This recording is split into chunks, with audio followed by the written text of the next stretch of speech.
Maybe I know all your secrets, but you tell me stupid lies. Oh, you think you can. नमस्कार। वराह अवतार की कथा में एक ऐसा सवाल है, एक ऐसी पहेली है जो अक्सर लोगों के मन में आती है। आज हम उसी को सुलझाने की कोशिश करेंगे। सवाल सीधा सा है, अगर समंदर धरती पर ही है तो फिर हिरण्याक्ष ने धरती को डुबोया कहाँ, मतलब छिपाया कहाँ? चलिए इसी गुत्थी को आज सुलझाते हैं।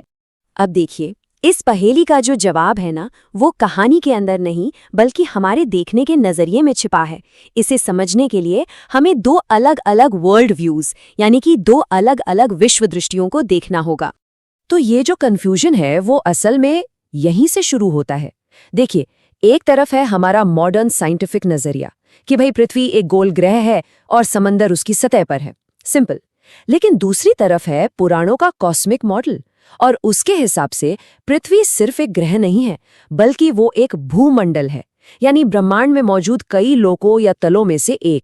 बिल्कुल, पुराणों के हिसाब से पृथ्वी सिर्फ जमीन का टुकड़ा नहीं है बल्कि एक पूरा का पूरा टेरेस्ट्रियल सिस्टम है। मतलब ये सिर्फ एक फिजिकल गोला नहीं है, ये तो अस्तित्व का एक पूरा लेवल है, एक पूरी व्यवस्था।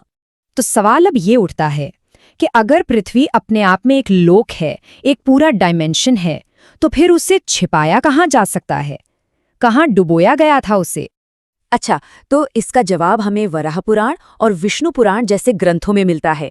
वहां बताया गया है कि हिरण्याक्ष ने पृथ्वी को रसातल यानी पाताल लोक के पानी में डुबोया था। ध्यान देने वाली बात यह है कि ये हमारी दुनिया का समंदर नहीं था, ये एक बिल्कुल ही अलग लोक का, एक अलग डायमेंशन का पानी था। और यहीं पर एक बहुत जरूरी कॉन्सेप्ट सामने आता है, आदि जल का, जिसे कॉस्मिक ओशन भी कहते हैं। अब ये वो पानी नहीं है जिसे हम और आप जानते हैं, नहीं, ये वो आदिम जल है जो ब्रह्मांड के निचले लोकों में होता है, जो सृष्टि की शुरुआत के समय से मौजूद है। तो इसे और साफ साफ समझने की कोशिश करते हैं। पुराणों में दो तरह के पानी की बात की गई है। एक तो है हमारा भौतिक समुद्र जैसे अरब सागर वगैरह, और दूसरा है वो प्रलय का जल या कॉस्मिक वाटर जो पाताल लोक में था। और हिरण्याक्ष ने पृथ्वी को छिपाने के लिए इसी दूसरे वाले पानी का इस्तेमाल किया था। तो जब ये समझ आ गया कि पृथ्वी को कहाँ छिपाया गया था, तो अगला सवाल आता है कैसे? मतलब इस मुश्किल रेस्क्यू मिशन के लिए भगवान विष्णु ने एक सुअर यानी वराह का ही रूप क्यों चुना, कोई और रूप क्यों नहीं? अब देखिए हालात कितने बिगड़ चुके थे। पृथ्वी को पाताल लोक के कॉस्मिक ओशन में डुबो दिया गया था। इससे पूरे ब्रह्मांड का जो संतुलन था वो पूरी तरह से हिल गया। सारे देवता बेबस हो गए, कुछ कर नहीं पा रहे थे। तब जाकर जरूरत पड़ी भगवान विष्णु के सीधे दखल की, उनके अवतार की। तो वराह का रूप ही क्यों? क्योंकि कहानी के अपने लॉजिक के हिसाब से ये सबसे प्रैक्टिकल चॉइस थी। सोचिए, एक ऐसी जगह जो पानी और कीचड़ से भरी है, एक रसातल, वहां से किसी चीज को निकालने के लिए एक सुअर से बेहतर क्या हो सकता है? वो गहरे पानी और कीचड़ में जा सकता है और उसके दांतों में इतनी ताकत होती है कि वो पृथ्वी जैसी भारी चीज को भी ऊपर उठा सके। लेकिन ये कहानी सिर्फ एक घटना का जिक्र नहीं है, इसके और भी गहरे मतलब हैं। ये कई लेवल्स पर काम करती है। चलिए अब जरा इसके सिंबॉलिक यानी प्रतीकात्मक मतलब को समझते हैं।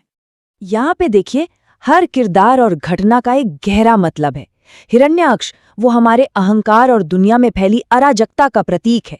पृथ्वी का डूबना ये धर्म के पतन यानी राइचियसनेस के खत्म होने का प्रतीक है।